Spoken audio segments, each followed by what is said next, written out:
കേട്ടാ കുളിച്ചിട്ട് വൈകുന്നേരം അമ്പലത്തിൽ പോകാനുള്ള നല്ല കഥകളിയുണ്ട്. നളചരിതം. നിങ്ങൾ വരുന്നോ? അയ്യോ, കഥകളിയോ? എന്റെ അമ്മക്ക് ആയുസ് പാഴാക്കല്ലേ. ലക്ഷ്മി ടാക്കറ്റിന് ഉത്സവ പ്രോഗ്രാമാ. ഉള്ളത്തള്ളിത്ത ഇവിടെ രമ്പേടെ അതിന് പോക്കാ. ഏടാ കലാമണ്ഡലം ഗോപിയും കോട്ടക്കൽ ശിവരാമനും കൂടെ നളചരിതം ആടി തീർക്കുമ്പോഴാ അവന്റെ ഒരു ഉള്ളത്തെ അള്ളിത്ത. നിന്റെ രമ്പ മാറി നിൽക്കും ശിവരാമന്റെ ദമയന്തിന്റെ മുമ്പിൽ. അല്ലേ രാമസ്വാമി? ഹരഹരോഹര. ഞാൻ കുടിക്കണ കഞ്ഞിയിലെന്തിന് കല്ലിട്ടിളക്കണ കൊച്ചേട്ട, കയ്യിലിരിക്കണ കല്ലമ്പരിപ്പ് ഈ കലത്തില് വേകൂല, ഈ കലത്തില് വേകൂല. നാഴിലിരുന്നഴി കൊള്ളൂല, ചക്കവലിപ്പം ചുളക്കില്ല. നാഴിലിരുന്നഴി കൊള്ളില്ല, ചക്കവലിപ്പം ചുളക്കില്ല. ചക്കച്ചുളമുണ്ട ചുക്കവോ കൊച്ചേട്ട ഞാൻ അതിനൊരു മാങ്ങ കൂടി താഴെ വീണു. അവന്മാർ അറിഞ്ഞിട്ടില്ല. അവന്മാർ അറിഞ്ഞിട്ടില്ലെങ്കിൽ അറിയണ്ട. വായുകുളി മേടിക്കാൻ പോണ പോലെ പോക്ക്. മാങ്ങയെങ്കിൽ മാങ്ങ. വാ. ആഹാ, സേലം മാങ്ങയാണല്ലോ. പച്ചയാ. ഒരു തോക്ക് നോക്കട്ടെ. അല്ല AK-47. ആ വണ്ടി വിടരുത്. അതിന്റെ ബ്രേക്ക് നമ്മുടെ ഇല്ലല്ലോ. അയ്യോ, വണ്ടി പോയി. ഹലോ, വണ്ടി പിടിക്കാൻ ലോറി പിടിക്കണം. ആ ലോറി പിടിക്കാൻ ഈ ഓട്ടോറിക്ഷ പോയിട്ട് ഒരു കാര്യമില്ല. നമുക്ക് പോലീസ് സ്റ്റേഷൻ പോയി പറഞ്ഞാലോ? എന്നാ കേറ്. അപ്പൊ ഞാനും വാങ്ങിയോ? നീ സൈക്കിളോട്ട് നേരെ വീട്ടിലേക്ക് പോയി. ഞങ്ങൾ പോയിട്ട് വരാം. വണ്ടി വിടും.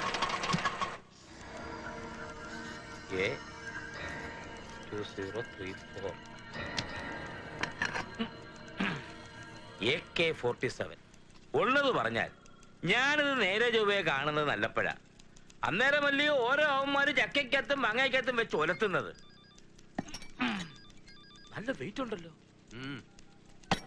എന്തായാലും താൻ പറഞ്ഞതുപോലെ ഇതിനകത്തെന്തോ ചുറ്റിക്കളി ഉണ്ടെന്നുള്ളത് ഉറപ്പാ. എന്റെ അറിവിൽ മിലിറ്ററി കഴിഞ്ഞാൽ ഈ റൈഫിൾ യഥേഷ്ടം ഉപയോഗിക്കുന്നത് ISI പിന്തുണയുള്ള തീവ്രവാദി ഗ്രൂപ്പുകളാ. ആ വഴിക്ക് ഒരു അന്വേഷണം നന്നായിരിക്കും. ആ വഴിക്ക് ചിന്തിച്ചാൽ സംഗതി കുലുമാല. വരട്ടെ, നമ്മളൊക്കെ ഇവിടെ കാക്കിയിട്ടുണ്ടിരിക്കുന്നത് ശരിക്കാനല്ലോ. ആ വയ്ക്കോ അബൂബക്കറെ, ഇവിടെ ഒപ്പിട്ടെ. പിന്നെ അബൂബക്കറിന്റെ വീട് എവിടെയാ ശരിക്കും? തളിയൂര് ക്ഷേത്രത്തിനടുത്താ. ആഹാ, എന്തായാലും താൻ ചെയ്തത് വലിയൊരു കാര്യമാണ്. ഒരുമാതിരിപ്പെട്ടവരാണെങ്കിൽ ഇങ്ങനെ വല്ലതും കിട്ടിയാൽ വല്ല ആക്രിക്കടയിലും കൊടുത്ത് കാശ് മേടിക്കും. പക്ഷെ താനൊരു പട്ടാളക്കാരനായതുകൊണ്ട് കാര്യത്തിന്റെ ഗൗരവം മനസ്സിലാക്കി. Anyway, thank you Subedar. ഇത് ഞാൻ അങ്ങനെ വെറുതെ വിടില്ല. SP കറിയാച്ചൻ അതിരെ കയറി കളിച്ചവനെ മണിക്കൂർ വെച്ച് ഞാൻ പൊക്കിയിരിക്കും. Thank you sir.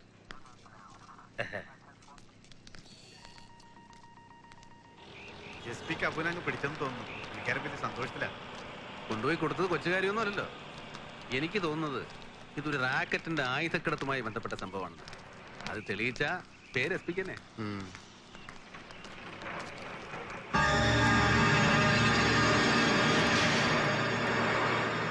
ഇത് ആ ലോറി തന്നെ.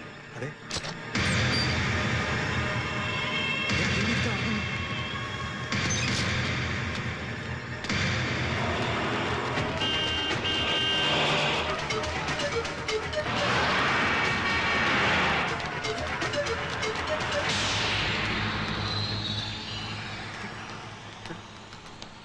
നമുക്ക് വണ്ടി കസ്റ്റഡിയിൽ എടുപ്പിക്കാം. വാ.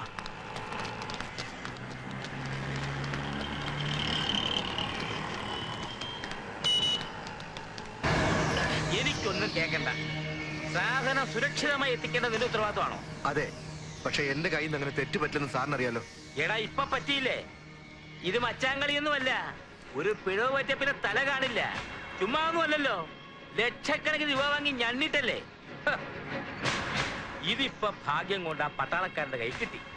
അവൻ എന്റെ കൈ കൊണ്ട് തരികയും ചെയ്യും. അവനൊരു മൊണ്ണ. ഇല്ലെങ്കിലോ എന്റെ പാറമാതാവേ, നിന്റെ കൃപ ഇല്ലെങ്കി ഇപ്പൊ അനുഭവിച്ചേനെ.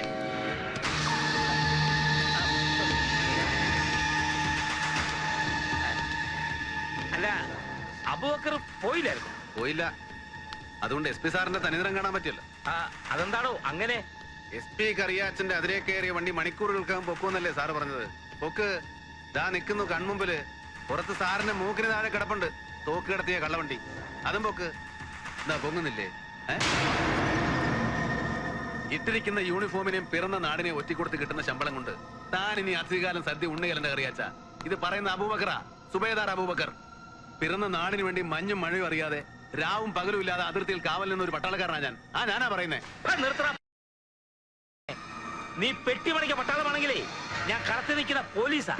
പിന്നെ 1.5 ചക്രത്തിന്റെ കാക്കിയുടെ പുറത്ത് കാല് നക്കിയും കൂട്ടിക്കൊടുത്തു എരന്ന് വാങ്ങി IPS ഒട്ടിച്ചു വെച്ച ഏത് എംബോക്കിക്കും SP ആകാം. പക്ഷേ ആത്മാഭിമാനമുള്ളൊരു പോലീസുകാരനാകണമെങ്കിൽ, നട്ടലുള്ള ആണൊരുത്തനാകണമെങ്കിൽ നല്ല തന്തയ്ക്ക് ജനിക്കണം, ജനിച്ചു നന്നാവണം, അപ്പരപ്പൂപ്പന്മാരെ സുഹൃതം ചെയ്യണം. അയ്യോ, അതൊന്നും തന്നോട് പറഞ്ഞിട്ട് കാര്യമില്ല. പക്ഷേ ഇവനെ ഞാൻ വെറുതെ വിടുകയില്ല. സത്യം പറ, ആ ലോറി മുഴുവൻ തോക്കുകളല്ലായിരുന്നു. ഇതെവിടുന്നാ എനിക്ക് കിട്ടിയത്? സേലം മാങ്ങയ്ക്കകത്ത് എങ്ങനെ വന്നു AK-47? കയ്യകളെ കാണിക്കണോ?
സാറേ,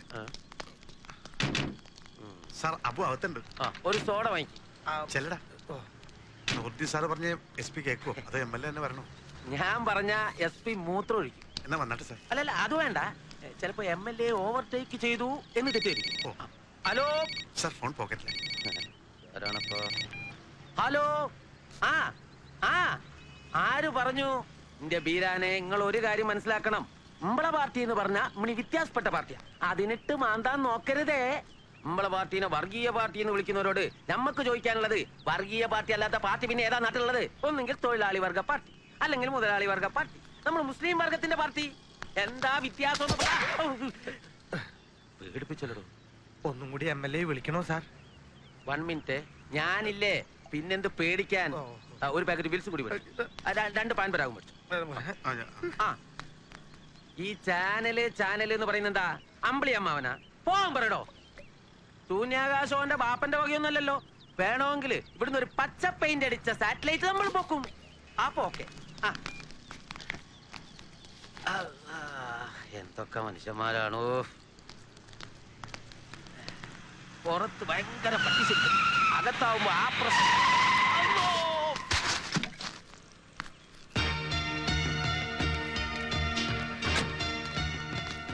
അബുവിനെ എങ്ങനെയെങ്കിലും രക്ഷിക്കണം സാർ. സാറിന് കുടിക്കാൻ തീരും. ഒന്നും വേണ്ട, നിങ്ങൾ വിഷമിക്കണ്ട. അങ്ങനെ വാദിയെ പിടിച്ച് പ്രതിയാക്കുന്ന പണി എന്റെ മണ്ഡലത്തിൽ നടക്കില്ല. ഞാൻ നേരത്തെ വന്ന കാര്യങ്ങളൊക്കെ ശരിയാക്കി. എങ്കിൽ താനിവിടെ പുറത്ത് വെക്ക്, ഞാൻ SP കണ്ടിട്ട് വരാം. കുടിക്കാൻ സോഡ എടുക്കട്ടെ? നമസ്കാരമുണ്ട്. എടോ, അബൂനെങ്കിൽ കൊണ്ടുവാ. ഈ അബൂബക്കറെ അവന്റെ വാപ്പ ദാദാ സാഹിബിനെയും വർഷങ്ങളായി അറിയുന്നവനാണ് ഞാൻ. സ്വാതന്ത്ര്യ സമരത്തിൽ പങ്കെടുത്ത് ഒരുപാട് ഇടിയും തൊഴിയും കൊണ്ടതാ സാഹിബ്. ആ ചോരത്തിളപ്പ് അബൂനും കാണും. പോരാത്തതിന് അവനൊരു പട്ടാളക്കാരനും. നിങ്ങൾ അവനെ കൂട്ടം കൂടി അടിച്ചിടുക എന്നൊക്കെ പറഞ്ഞ എന്തിനൊരു മര്യാദയൊക്കെ വേണ്ടേ? അവൻ ക്രിമിനൽ പുള്ളിയൊന്നും അല്ലല്ലോ. ആര് പറഞ്ഞു അല്ലെന്ന്? അവൻ ചെയ്ത പോക്കൃത്തരം എന്താണെന്ന് MLA അറിയാവോ? വഴി കിടന്ന് കിട്ടിയ തോക്ക് ഇവിടെ കൊണ്ട് തന്നതാണോ പോക്കൃത്തരം? SP ഓഫീസിൽ തല്ലുണ്ടാക്കിയവനെ ഞങ്ങൾ എന്തോ ചെയ്യണം? പൂവിട്ട് പൂജിക്കണം? ആയുധ കള്ളക്കടത്തിന് നിങ്ങളും കൂട്ടു നിന്നു തോന്നിയപ്പോഴാ അബു നിങ്ങളെ തല്ലിയത്. നിങ്ങൾ ഇവിടെ നിയമം പരിപാലിക്കുന്നവരാണെങ്കിൽ ജീവൻ പോലും പണയം വെച്ച് രാജ്യത്തിന്റെ അതിർത്തി സംരക്ഷിച്ചിരുന്നവൻ അബു. ഏതായാലും വളരെ മോശമായി പോയി SP. തൽക്കാലം അബു വയ്ക്കോ, ഇത് ഞാൻ നോക്കിക്കോളാം.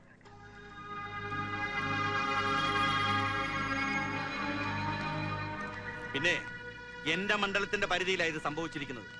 24 മണിക്കൂറിനുള്ളിൽ ആ ആയുധക്കടത്തിന്റെ ഉറവിടം കണ്ടെത്തിയിരിക്കണം.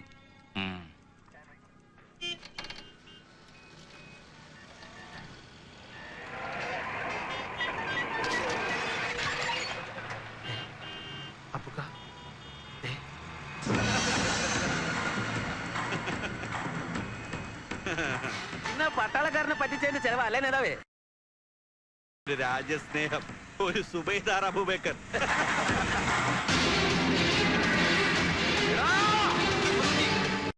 വിടില്ല, ഞാൻ വിടില്ല, നിന്നെ വിടില്ല. വെള്ളം കുടിക്ക്.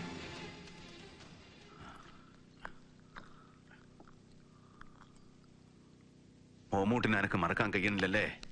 ഈ മറക്കരുത്. അന്നെ കെട്ടിത്തൂക്കാൻ കൂട്ടുന്ന ഒരു മറക്കരുത്. ഈ നാടിനെ ചുട്ടുകരിക്കുന്ന ഹിമാറുകളുടെ തായ്പേര് അറക്കാനാ എന്റെ മോനെ പടച്ചോൻ പിന്നെ തൂക്കിട്ടത്. ഞമ്മടെ തൂക്കൂല, തോക്കരുത്. എന്റെ മോൻ വിഷമിക്കരുത്. വയസ്സായാലും ഒരു ബാല്യക്കാരന്റെ കരുത്തുമായിട്ട് എന്റെ ബാപ്പ എന്റെ കൂടെ ഉണ്ടാവും.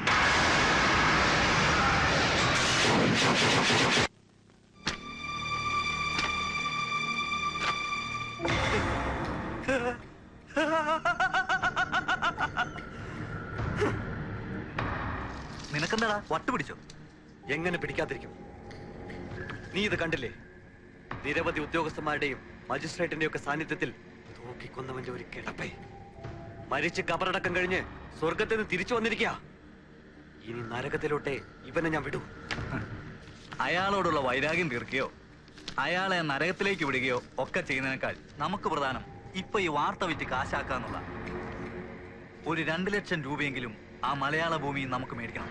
2 ലക്ഷം? പിന്നല്ലാതെ ലോകം മുഴുവൻ ഞെട്ടാൻ പോകുന്ന ഒരു വാർത്തയും ചിത്രങ്ങളും ആ മേശപ്പുറത്ത് ഇട്ട് കൊടുക്കാൻ പോകുന്നത്. 2 അല്ല 4 ലക്ഷം തന്നു വാങ്ങാൻ ആളുണ്ട് ഇവിടെ. എടാ, ഈ വണ്ടിക്ക് വളയം പിടിക്കുന്നതല്ല ജേർണലിസം, അതറിയാവോ? അപ്പൊ നീ എല്ലാ വിവരവും പത്രക്കാരോട് പറഞ്ഞു? അത് ശരി, അത്രയ്ക്ക് മണ്ണുണ്ണിയാ ഞാൻ. അവര് തിരിച്ചും മറിച്ചും ചോദിച്ചു, ഞാൻ വിടുവോ?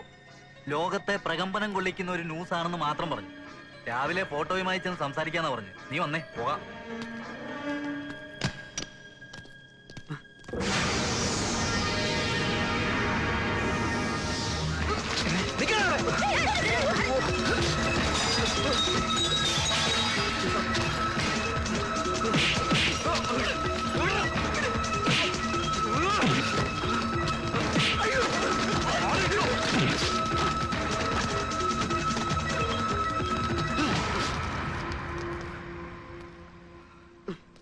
കൂടപ്പറപ്പിനെ പോലെ കൂടെ കൊണ്ടു നടന്ന് എന്നോട് തന്നെ ഇത് ചെയ്യണവടാ.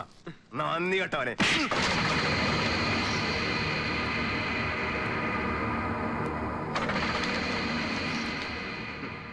ഇത് വെച്ച് വില പേശി കാണും നീ അല്ലേ?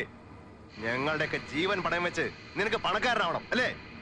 നിനക്ക് കാശാണ് വേണ്ടെങ്കിൽ എന്നോട് ചോദിക്കാനില്ലടാ പട്ടി. ഡോക്ടർ സാറേ, ഈ പടങ്ങൾ കൊടുത്ത് കാശ് വാങ്ങുന്നതിന്റെ സുഖം നിങ്ങൾക്ക് മനസ്സിലാവില്ല. ഇത് നഷ്ടപ്പെട്ട എന്റെ ജീവിതത്തിന്റെ വിലയാ, അറിയോ? ഇന്നലെ വരെ ജോൺ സാർ പറയുന്നെല്ലാം എന്തും ഞാൻ കേട്ടിരുന്നു. അതുകൊണ്ടാ സാറ് പറഞ്ഞപ്പോ ആംബുലൻസ് എടുത്ത് ഞാൻ ഓടിയത്. പക്ഷേ ആരെ രക്ഷിക്കാനും നിങ്ങൾ എന്നെ ഉപയോഗിച്ചെന്നറിഞ്ഞപ്പോ എനിക്ക് പുച്ഛമാ ഡോക്ടർ ജോണിനോട് തോന്നിയത്. പരമപുച്ഛം. നാട് ചുട്ടരിച്ച ഒരു രാജ്യദ്രോഹിയെ ഇരുചെവി അറിയാതെ കൊലക്കാരന് മുമ്പിൽ നിങ്ങൾ രക്ഷപ്പെടുത്തിയല്ലോ. ആ കച്ചവടത്തിൽ എന്താ നിങ്ങളുടെ ലാഭം? നിർത്താ. നീ ഞങ്ങളെ കുറിച്ച് എന്താ കരുതിയത്? രവി, നീ സത്യം അറിയാതെയാ സംസാരിക്കുന്നത്. നീ കരുതുന്നൂലൊന്നല്ല കാര്യങ്ങൾ. അബു നിരപരാധിയാ. നിരപരാധി അബൂബക്കറിനെ മാർക്കിടാൻ എനിക്ക് നിങ്ങളുടെ ഒന്നും സർട്ടിഫിക്കറ്റ് വേണ്ട, എന്റെ അനുഭവം മതി. ബുദ്ധി ഉറക്കാത്ത പെങ്ങളെയും കൊണ്ട് തളിയൂർ ശങ്കരമഠത്തിൽ ഭജനം ഇരിക്കാൻ പോയതാ എന്റെ അമ്മ. തളിയൂർ ഭഗവതിയുടെ ആറാട്ടിന്റെ അന്ന് മകൾക്ക് വേണ്ടി പ്രാർത്ഥിക്കാൻ പോയ അമ്മ പിന്നെ മടങ്ങി വന്നിട്ടില്ല. ആനക്കൊട്ടിലെ തകർന്നു വീണ മേൽക്കൂരയ്ക്ക് താഴെ തലയില്ലാതെ കിടന്ന എന്റെ അമ്മയുടെ ജഡമ പിന്നെ ഞാൻ കാണുന്നത്. ചികിത്സിച്ചാ മാറുമായിരുന്ന എന്റെ പെങ്ങളുടെ ബുദ്ധിഭ്രമം മുഴുവൻ ഭ്രാന്തായി മാറി. അവനാ ആ ദ്രോഹി ഇതിനെല്ലാം കാരണം. എന്റെ ജീവിതം അവൻ തകർത്തത്. രണ്ടാമത് അവന്റെ കഴുത്ത് തൂക്കുകയറിട്ട് മരണം വരെ തൂക്കുന്ന എനിക്ക് കാണണം. രവി, നിന്റെ മനസ്സെനിക്ക് അറിയാൻ കഴിയുന്നുണ്ട്. പക്ഷേ നിനക്കറിയൂ, തളിയൂര ബോംബ് സ്ഫോടനത്തിൽ നിന്റെ അമ്മയെ പോലെ തന്നെ എന്റെ ഭാര്യയും മരിച്ചതാ. എന്നിട്ടും ഞാൻ അബൂബക്കറെ രക്ഷപ്പെടുത്താൻ ശ്രമിക്കുന്നു. എന്തുകൊണ്ട്? ഒരു നിമിഷം അത് നീ ആലോചിക്കും. നീ അറിഞ്ഞു വെച്ചതൊന്നും സത്യമല്ല രവി. ലോകം മുഴുവൻ അബൂനെ കുറ്റവാളി എന്ന് വിളിച്ചാലും ഞങ്ങൾക്കതാവില്ല. കാരണം ഞങ്ങൾക്ക് സത്യം അറിയാം. എന്ത് സത്യം? അബൂബക്കർ ആനക്കൊട്ടിൽ ബോംബ് വെക്കുന്നത് നേരിട്ട് കണ്ടതാ ശങ്കരമഠത്തിലെ ആത്മസ്വരൂപ സ്വാമികള്. സ്ഫോടനത്തിന്റെ പിറ്റേന്ന് ആശ്രമത്തിലെ പ്രഭാഷണത്തിൽ സ്വാമി അത് പറയുകയും ചെയ്തു. അതിനപ്പുറം എന്ത് സത്യമാണ് നിങ്ങൾക്ക് പറയാനുള്ളത്? ശങ്കരമഠത്തെ പറ്റിയും ഇനി കള്ളക്കഥ ഉണ്ടാക്കണോ? ഞങ്ങൾ പറഞ്ഞൊന്നും കള്ളക്കഥയല്ല. ശങ്കരമഠത്തെക്കുറിച്ച് ആർക്കും എതിരഭിപ്രായമില്ല. പക്ഷേ സ്വാമി ആത്മസ്വരൂപൻ അയാൾ ആരാണെന്ന് നിനക്ക്